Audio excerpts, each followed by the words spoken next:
তোমাদের মধ্যে একটা দল হওয়া উচিত, যেই দলের কাজ হবে কল্যাণের দিকে মানুষদেরকে ডাকা। জোরে বলা যাবে কি সুবহানাল্লাহ? তার মানে দল করার পক্ষে আমার আল্লাহ বললেন তোমাদের মধ্যে একটা দল থাকা উচিত। আল্লাহ বললেন গোলাম তোমাদের মধ্যে একটা দল থাকা আবশ্যক। আরেকবার বলেন আল্লাহু আকবার। এই দলের কাজ কি হবে? এই দলের কাজ হবে মানুষদেরকে কল্যাণের দিকে ডাকা, মানুষদেরকে ন্যায় কাজে আদেশ দেওয়া, অন্যায় কাজে বাধা দেওয়া। তার মানে তা'মুরুনা বিল মা'রুফি ওয়া তানহাউনা আনিল মুনকার। কেউ যদি অন্যায় কাজ দেখলে বাধা না দেয়, সেই ব্যক্তি উত্তম আর কল্যাণকর প্রাণী হতে পারে না। আল্লাহ তাআলা অন্যভাবে আরো জানিয়ে দিলেন, আল্লাযীনা ইম্মাক্কান্নাহুম ফিল আরদি আকামুস সালাত ওয়া আতুজ যাকাতা ওয়া আমারু বিল মা'রুফি ওয়া নাহাউ আনিল মুনকার ওয়া লিল্লাহি আকিবাতুল উমুর।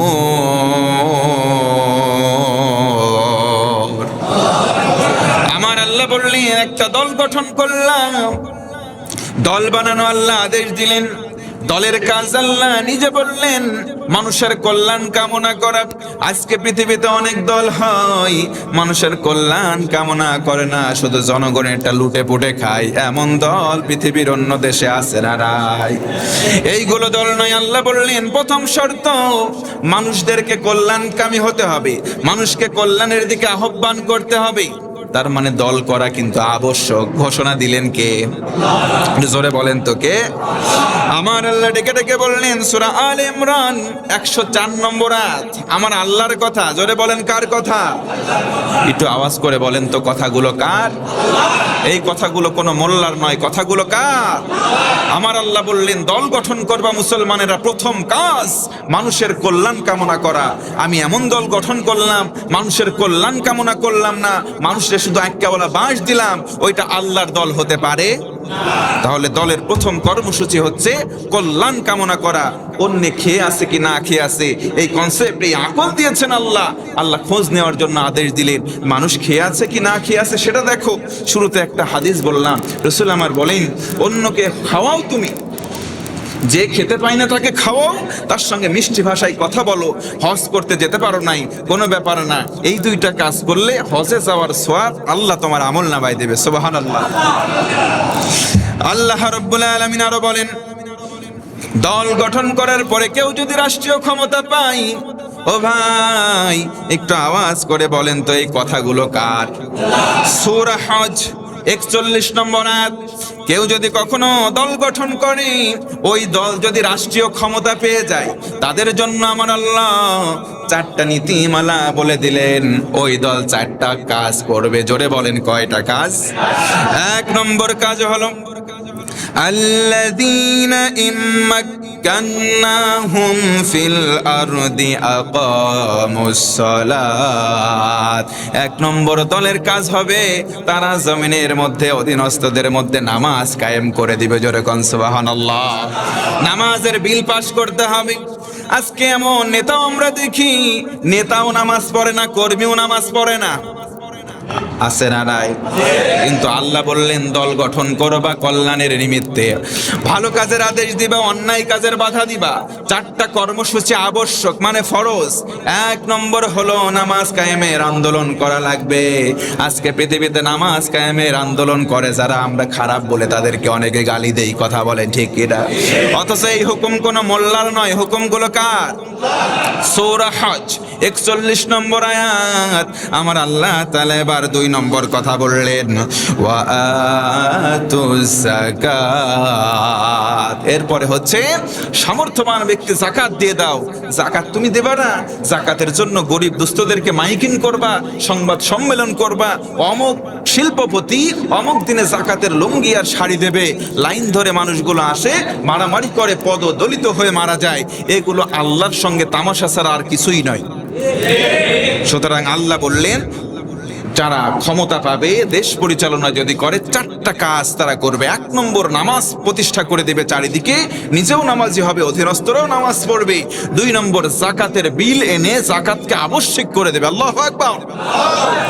জাকাত আজকে নেই বলে সমাজের এই ভারসাম্যহীনতা, কেউ আপ কেউ ডাউন। সমাজে ধনীর অর্থের মধ্যে আল্লাহ দরিদ্রের অর্থ রেখে দিয়েছেন, ওই অর্থ যদি সে না পায় তাহলে গরিবের অর্থ মেরে খাওয়ার মামলার আসামি আল্লাহর কাছে হয়ে যাবে সে। একজন বড়লোক জাকাত দিতে যদি কার্পণ্য করে, ওই যে জাকাতের অর্থটা সে দিল না, ওই অর্থের অধিকার তার নাই।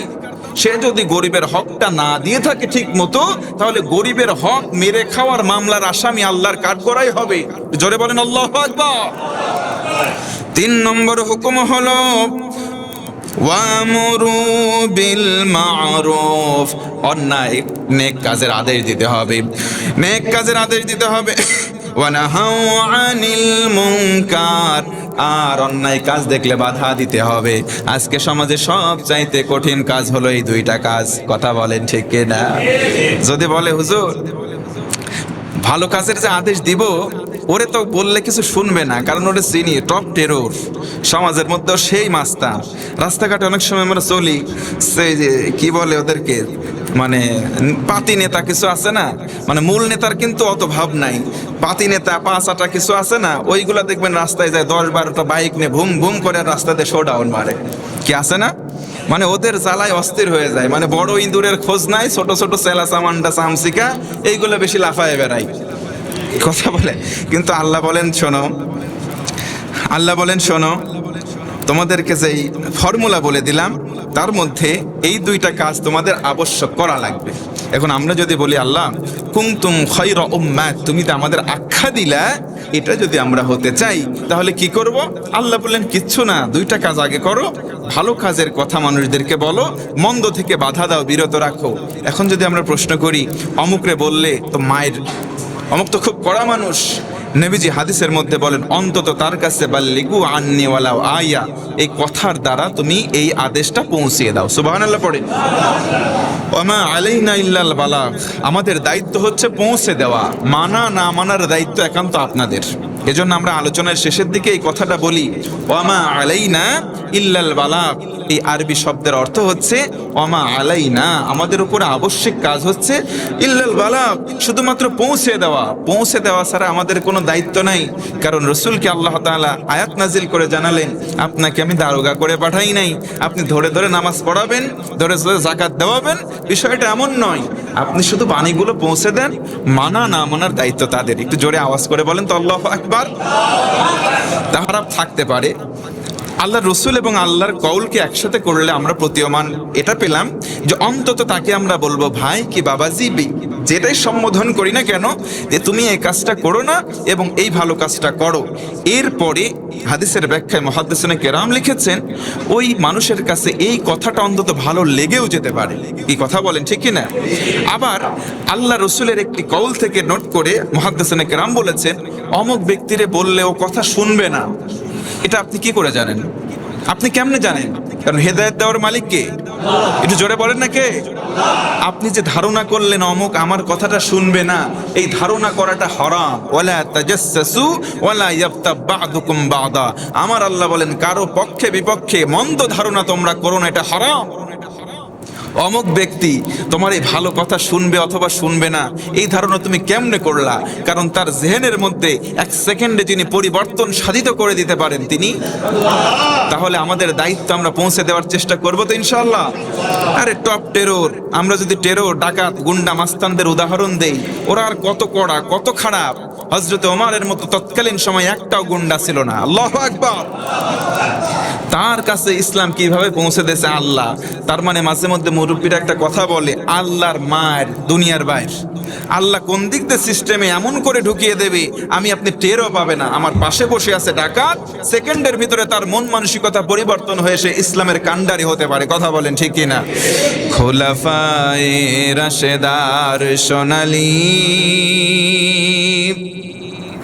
দিন কেন যে ফিরে আর আসে না, মানুষে পেয়ে তার অধিকার, কেন যে মন খুলে হাসে না। খোলাফায়ে রাশেদার সোনালি দিন, কেন যে ফিরে আর আসে না। মানুষে পেয়ে তার অধিকার, কেন যে প্রাণ খুলে হাসে না। ধুলির আসনে বসে ওমারি রাজ্য শাসন করেছে, উদিও খলিফা উমারের শাসনে কোনো জীব না খেয়ে মরেছে। সেই উমারের মতো কেউ ধরাতে কোনো দিন আর কি হবে না।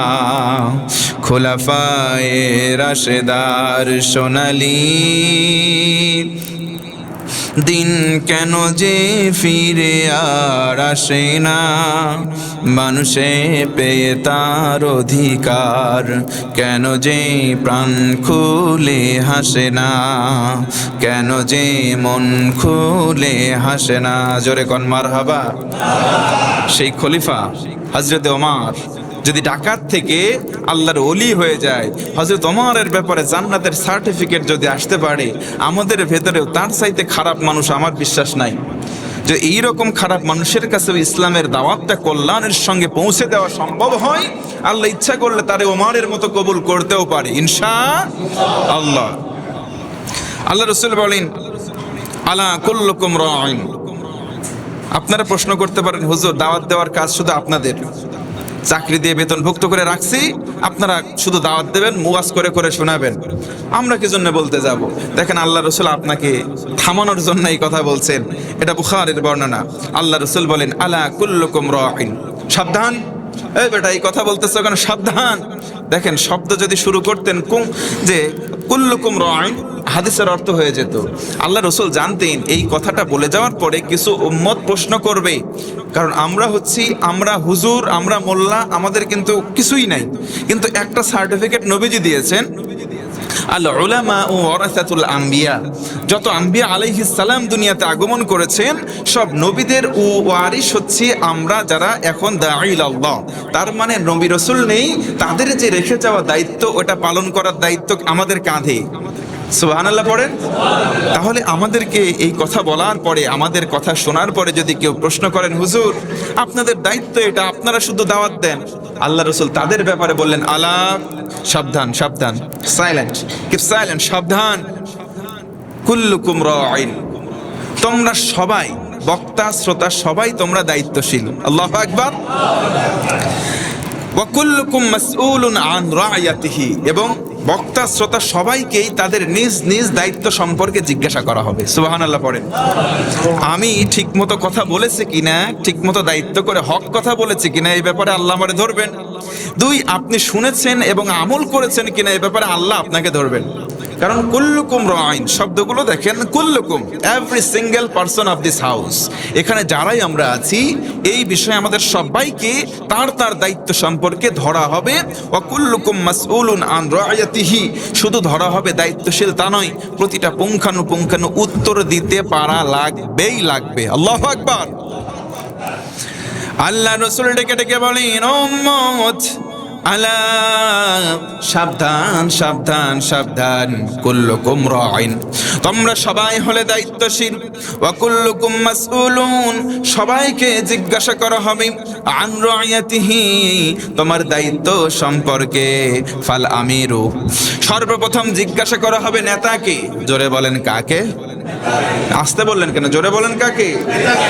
আল্লাহ রাসূল বললেন ফাল আমির, যেই ব্যক্তি হবে আমির মানে নেতা। যদি প্রশ্ন করেন, হুজুর এই ওয়াজটা বাদ দিয়ে করেন, এটা বুখারীর বর্ণনা, আল্লাহ রাসূলের কথা। কার কথা? জোরে বলেন না কার কথা? আল্লাহ রাসূলের কথা। প্রক্ষান্তরে কথাগুলো কার? ওয়ামা ইয়ানতিকু আনিল হাওয়া ইন হুয়া ইল্লা ওয়াহয়ু ইউহা। নবীর ততক্ষণ কোনো কথাই বলেন না যতক্ষণ আল্লাহ তারে ওহী না করে। তার মানে নবীর কথাগুলো কার কথা? ওহী দুই প্রকার। কয় প্রকার? একটা ওহিয়ে মাতলু, একটা ওহিয়ে গয়রে মাতলু। হযরত উলামায়ে কেরাম যারা আছেন বুঝবেন, ওহিয়ে মাতলু, আমি সংক্ষেপে বলি, সহজ করে বলি, যেটা হলো সরাসরি আল্লাহর কথা, মানে কোরআনের কথা। সুবহানাল্লাহ পড়েন। আর 2 নম্বর ওহিয়ে গয়রে মাতলু, যেটা আল্লাহর কথা কিন্তু মাধ্যম রাসূল, তার মানে হাদিস, এটাও ওহি, তবে ওহিয়ে গয়রে মাতলু। জোরে কোন আল্লাহু আকবার। তার মানে কখনো আমরা ডিফারেন্স করব না। এই যে সম্প্রতি একটা ঘটনা ঘটে গেল, 8 রাকাত তারাবি আর 20 রাকাত তারাবি নিয়ে দুই ঘরানার আলেম ডিবেট করেছে। এরা ইসলামকে খেল তামাশা পাত্র হিসেবে গোটা বিশ্বের কাছে আজকে বানায় দিচ্ছে। এদের দুইজনের প্রতি আমাদের ধিক্কার। কি কথা বলেন, ঠিক কিনা? কারণ ইসলাম কখনো আক্রোশমূলক কোনো কিছু শিক্ষা দেয় না। বেটা, কেউ নামাজই পড়তেছে না, মদ খাচ্ছে, জেনা করতেছে, কত কি চারিদিকে হচ্ছে, তোদের ওইদিকে মাথা ব্যথা নাই? ইসলাম নিয়ে বিভাজন করা শুরু করছিস। একটা হচ্ছে ব্রাদার রাহুল, আর একটা হচ্ছে আলী হুসাইন নাকি যেন ওসামা নামে, মানে পণ্ডিতটি দেখায় যে ইসলামকে কি খারাপ করে মানুষের সামনে প্রেজেন্ট করা যায়।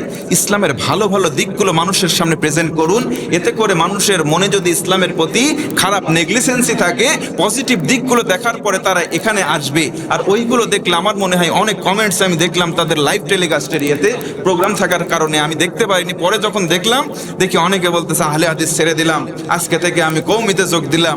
অনেকে লিখছে আমি আজকে থেকে লামাযহাবী হয়ে গেলাম, আহলে হাদিস হয়ে গেলাম।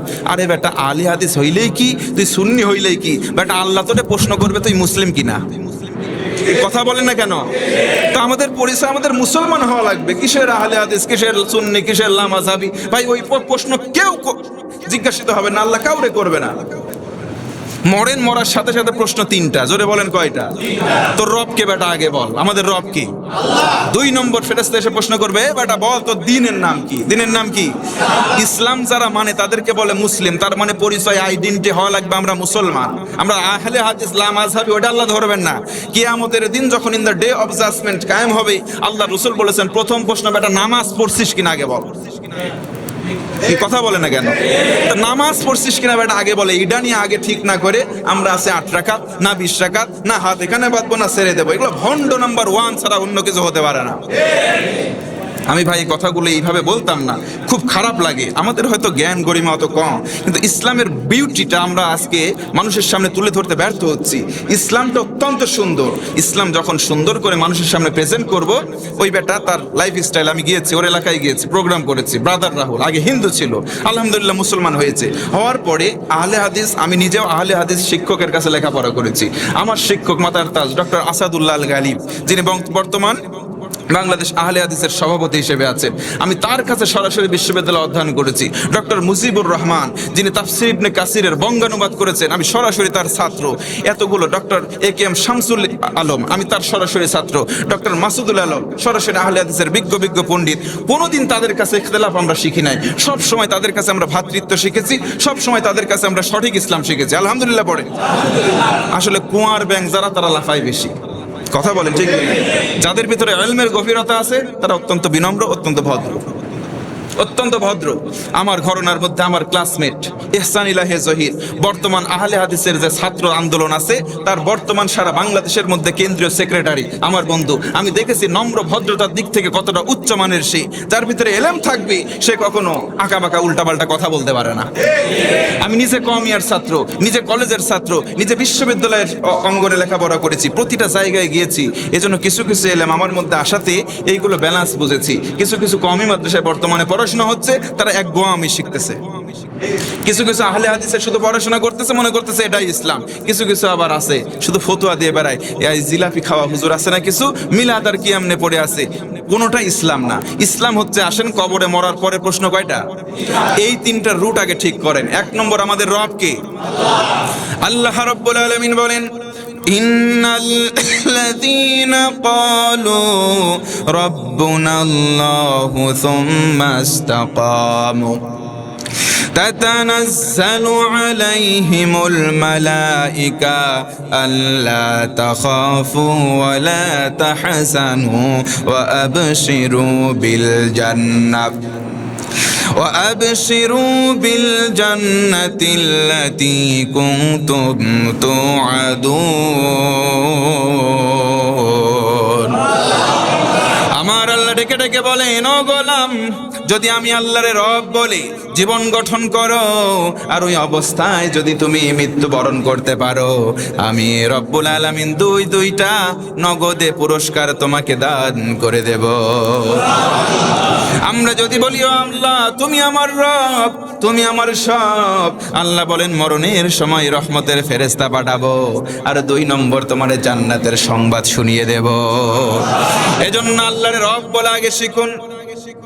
এরপরে আমাদের দিনের নাম হলো ইসলাম। ইন্নাদ-দীনা ইনদাল্লাহিল ইসলাম।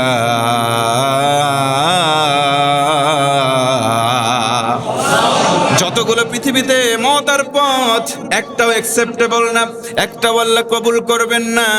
তার মধ্যে শুধু ইসলাম নামক জীবন ব্যবস্থার বিধানটা আল্লাহ কবুল করবেন। তার মানে আমরা মুসলমান হতে চাই কি চাই না? সবাই বলেন চাই কি চাই না?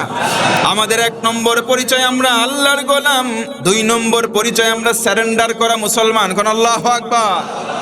আর 3 নম্বর হলো আমরা কোন নবীর উম্মত? আমাদের নবীর নাম মুহাম্মাদুর রাসূলুল্লাহ সাল্লাল্লাহু আলাইহি ওয়াসাল্লাম।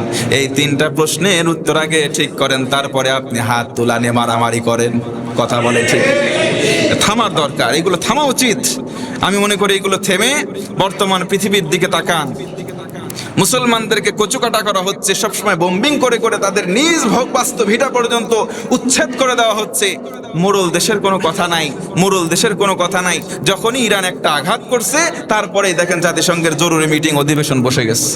আজকে এই যে কিছুক্ষণ আগে আবার ইরানের উপরেও হামলা করা হয়েছে। না জানি ভবিষ্যতে কি হবে, আল্লাহ পাক সবচাইতে ভালো জানে। তবে একটা কথা বলি, পৃথিবীর মানুষ, বিশেষ করে মুসলমানরা নবীজির ভাষ্য আখিরুজ জামান নিয়ে নবীজির ভবিষ্যৎবাণী মিলে যাচ্ছে। আখিরুজ জামান নিয়ে নবীজি আমার বলেন, যখন 2টা কাজ মুসলমানদের ভিতরে বেড়ে যাবে। কয়টা? আবার বলেন। 2টা কাজ যখন বেড়ে যাবে, তখন মুসলমানরা অল ওভার দ্য ওয়ার্ল্ড, বিশ্বের যে কোনো দেশেই হোক না কেন, তারা মার খাবে, লাঞ্ছিত হবে, বঞ্চিত হবে, নির্যাতিত আর নিষ্পেষিত হবে। কয়টা কাজ? 1 নম্বর নবীজি বলেছেন হুব্বুদ দুনিয়া। যখন মানুষের অন্তরে অন্তরে কলিজার মধ্যে দুনিয়ার প্রতি লোভ লালসার বেড়ে যাবে, তখন মুসলমানরা মার খাবে। আজকে বুকে হাত দিয়ে বলেন তো, আমাদের দুনিয়ার প্রতি লোভ কমছে না বাড়ছে? বাড়ছে, মানে এত পরিমাণে বাড়ছে, দুনিয়ার সব কিছু আমার চাই, সব কিছু আমার চাই, যা কিছু আছে আরো দাও, এই দাও। গাড়ি আছে গাড়ি চাই, বাড়ি আছে আরো বাড়ি চাই, টাকা আছে টাকা চাই, অনেকে নারী আছে আরো চাই। তার মানে শুধু চাই চাই চাই, দুনিয়ার প্রতি মহব্বত বাড়ছে। আল্লাহ রাসূল বলেন এবার পিটাই খা। 2 নম্বর রাসূল বলেছেন, আবু দাউদের বর্ণনা, ওয়া কারাহিয়াতুল মাউত। 2 নম্বর মানুষ মরাকে পছন্দ করতেছে, মরতে হবে এই চিন্তাই তাদের নাই। এই যে দেখছেন না ঝালকাঠিতে, আরে সর্বনাশ, ভিডিও চিত্রটা দেখে গায়ের লোম খাড়িয়ে যাবে। বিয়ে করতে যাচ্ছে বরযাত্রী, দেখছেন না? বিয়ে করতে যাচ্ছে, পেছন দিক থেকে ট্রাক এমন ভাবে মারছে, জায়গায় পিষ্ট করে 18 জন না কয়জন, একদম জায়গায় শেষ, 14 জন একবারে শেষ হয়ে গেছে। ইন্না লিল্লাহি ওয়া ইন্না ইলাইহি। আপনি আমি কখন মারা যাবো এই গ্যারান্টি বা সিকিউরিটি টাইম টেবিল কি নির্ধারণ করা আছে? করা আছে? গতকালকে আরেকটা ঘটনা ঘটছে, একটা বৃদ্ধ বসে আছে রাস্তার উপরে, টোল আদায় করতেছে, ট্রাক এসে জায়গার মধ্যে একবারে চাকা দিয়ে তুলে দিয়ে দিচ্ছে। এই ঈদে এবং ঈদ পরবর্তী সময়ে যে কতগুলো দুর্ঘটনা ঘটলো, এই দুর্ঘটনাগুলো কেন ঘটতেছে জানেন? আমরা কেউ বলতেছি ট্রাক ড্রাইভারের দোষ, কেউ বলতেছি না ওই লোকের দোষ। আরে ভাই, দোষ কারো না, দোষ সবার। আল্লাহ বলেন, যাহারাল ফাসাদু ফিল বাররি ওয়াল বাহরি বিমা কাসাবাত আইদিন নাস। এই যা কিছু হচ্ছে বিপর্যয়গুলোর কারণ তোমরা নিজেরাই, কারণ আমাদের পাপ বাড়ছে, এইগুলো বাড়বে। ঘোষণা কার? আরো জোরে কর না, কার? আল্লাহর। এজন্য এইগুলোর থেকে ফিরে আসার দরকার আছে না নাই? আল্লাহ বলেন, লিউযিকাহুম, আমি কেন দেই জানো?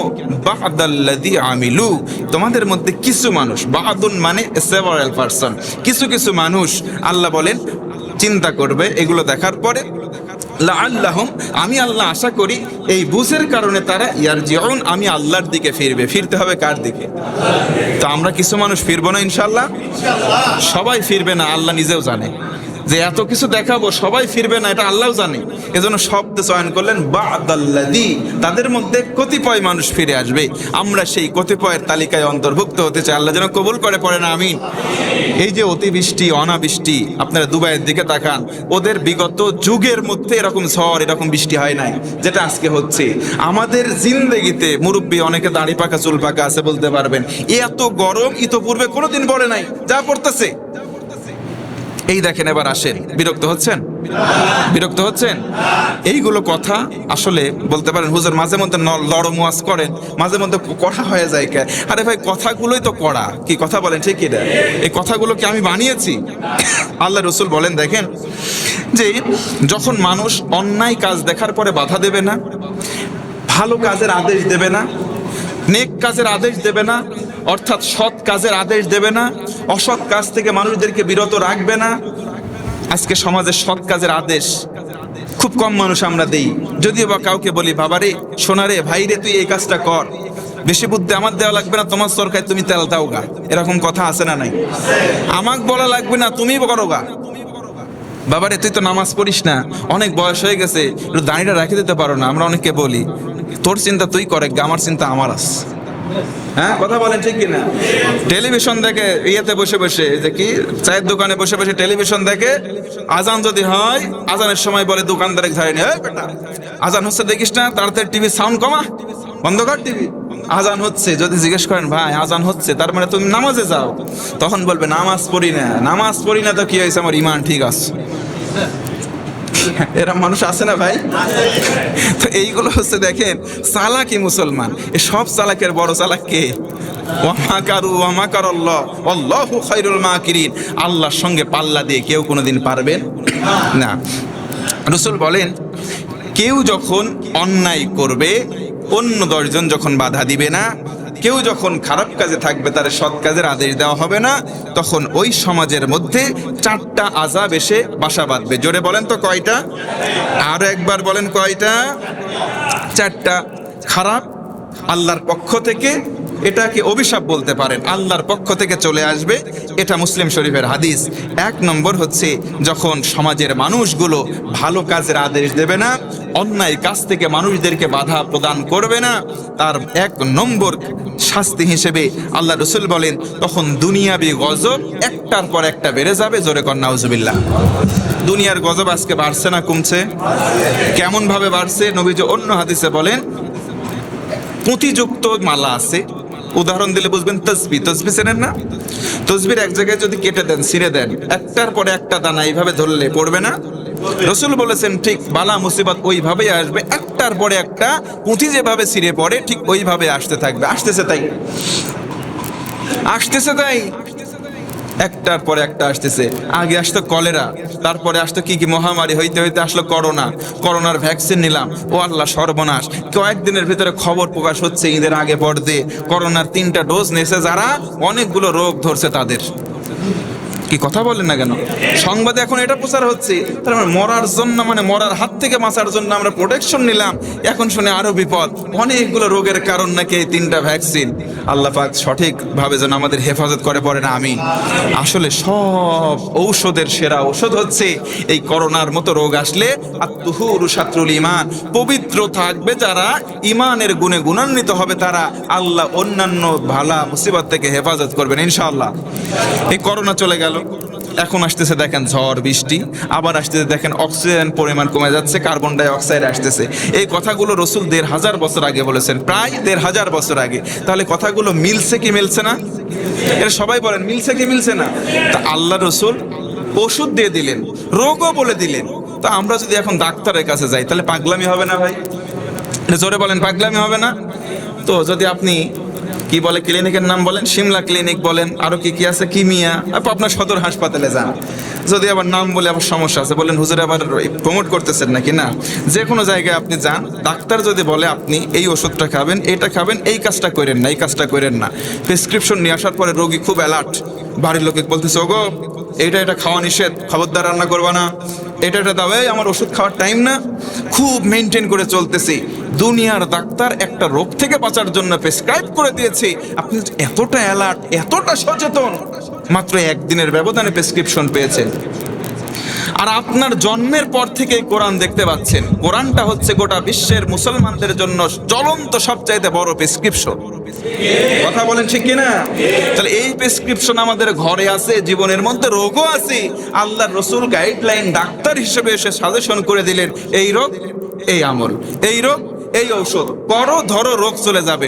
আমরা সারা জীবন পড়তেছি, শুনতেছি, হুজুররা বলতেছে, আমরা শুনতেছি, আমরা নিজেরা পড়তেছি, আমাদের নিজেদের আকল খাটাচ্ছি না। তার মানে আল্লাহর ভাষায় উলাইকা কাল আনআম, যাদের বিবেক থাকার পরেও বিবেককে কাজে লাগাই না, তারা আর গরু সমান। বালহুম আদল, বরং গরু, কুকুর, শুকুর, ছাগল, অন্যান্য প্রাণীর তাও একটা অন্যরকম আছে। মুনিবের কথা শুনি, উলাইকা কাল আনআম বালহুম আদল, যাদের বিবেক থাকার পরেও বিবেকটাকে কাজে লাগাই না, তারা ওই চতুষ্পদ জন্তুর চাইতেও নিকৃষ্ট। বলেন নাউজুবিল্লাহ। কারণ নিকৃষ্ট কেন হব না? ধূমপান স্বাস্থ্যের জন্য ক্ষতিকর। অনেক আছে সিগারেট খায় না? কি ব্যাপার, আসতে বললেন মানে? অনেকে খায় তো, এজন্য বলতে সাহস পাচ্ছেন না।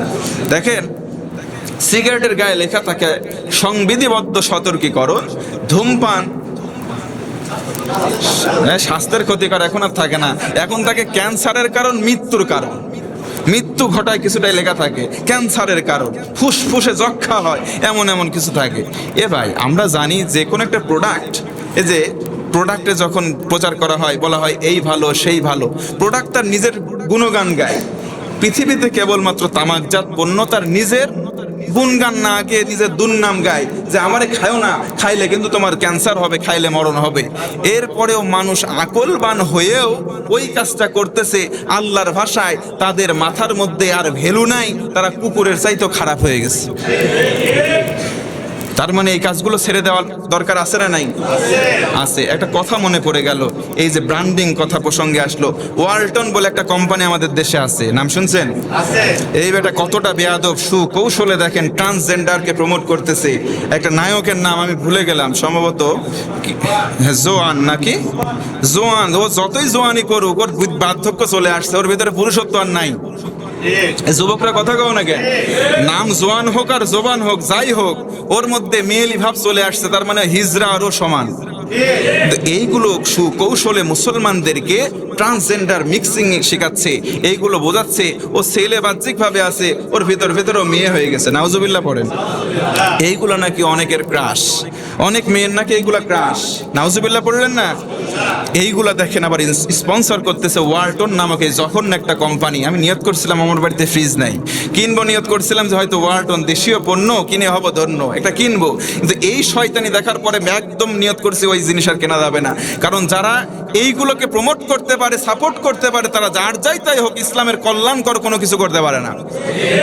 আমি আপনাদেরকে এই জায়গা থেকে বলছি, হয়তো তারা ক্ষমা চেয়েছে, ভিডিও ডিলিট করেছে, এরপরেও তাদের পেজের মধ্যে আমি নিজে ঢুকেছি 2022 অথবা 23 সালে, তারা এর সপক্ষে পোস্ট করেছে, এখনো পর্যন্ত স্টিল ওটা আছে। তার মানে বোঝা গেল একটা জিনিস একদিনে হুট করে হয় না, পূর্ব থেকেই ওরা এই সমকামিতা ট্রান্সজেন্ডারের পক্ষে ছিল, আজও আছে, ভবিষ্যতেও থাকবে। সুকৌশল এখন দেখতেছে মুসলমান যদি বয়কট করে তাহলে দেয়ালে পিঠ থেকে গেলে আর উঠার জায়গা নাই, যেমন কোকা কোলা। কথা বলেন ঠিক কিনা? আবার তরমুজ, মানুষ বাঙালি যখন বয়কট করে তখন পচা ওই গরুর খাবার হয়। আজকে আসতেছি দেখে তরমুজ গরু খাচ্ছে, যখন সুবহানাল্লাহ সুবহানাল্লাহ, সেইগুলোর উপর গজব পড়ে যায়। আল্লাহ আমাদের সঠিক বুঝ দাও, পড়ে না আমিন। এইগুলো আমরা করব না।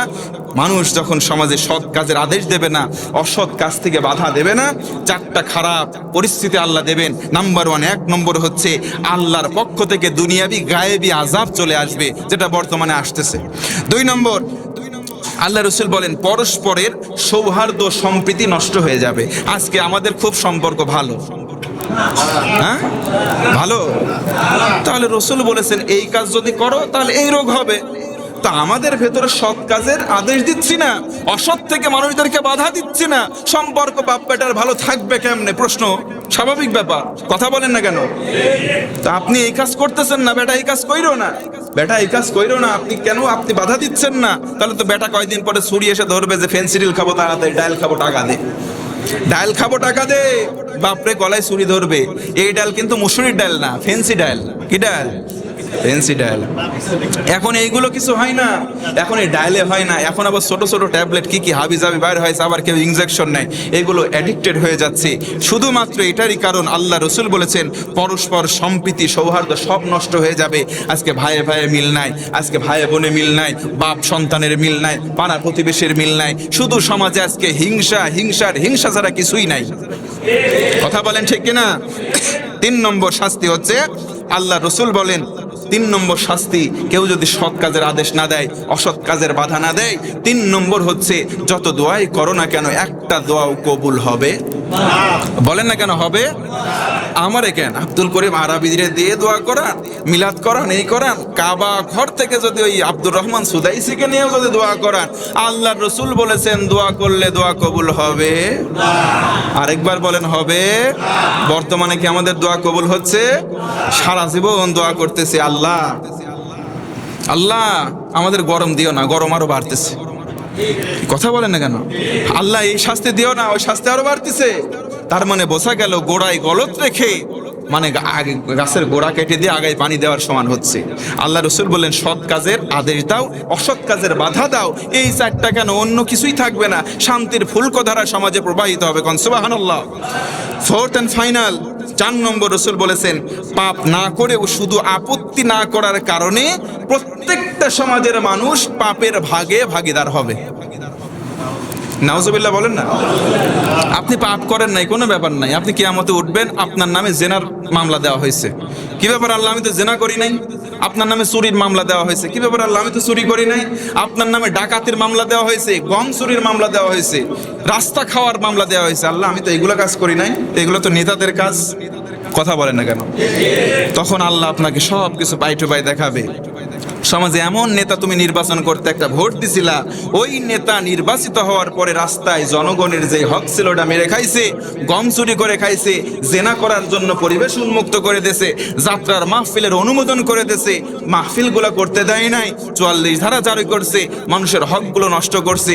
যে পাপ করছে তুমি শুধু সমর্থন দিছিলা, এই কারণে ও পাপ করে পাপী হয়েছে, তুমি সমর্থন কইরা পাপী হইছো। মুসলিম শরীফের হাদিস। ভাই আমার উপরে কেউ রাগ করবেন না, আল্লাহ রসুল সাল্লাল্লাহু আলাইহি ওয়াসাল্লাম এই কথাগুলোই বলেছেন, ঠিক এই কথাগুলোই বলেছেন। সমাজে এই জন্য আসুন সৎ কাজের আদেশ, অসৎ কাজের থেকে বাধা দেওয়ার চেষ্টা করব। সবাই বলেন ইনশাআল্লাহ।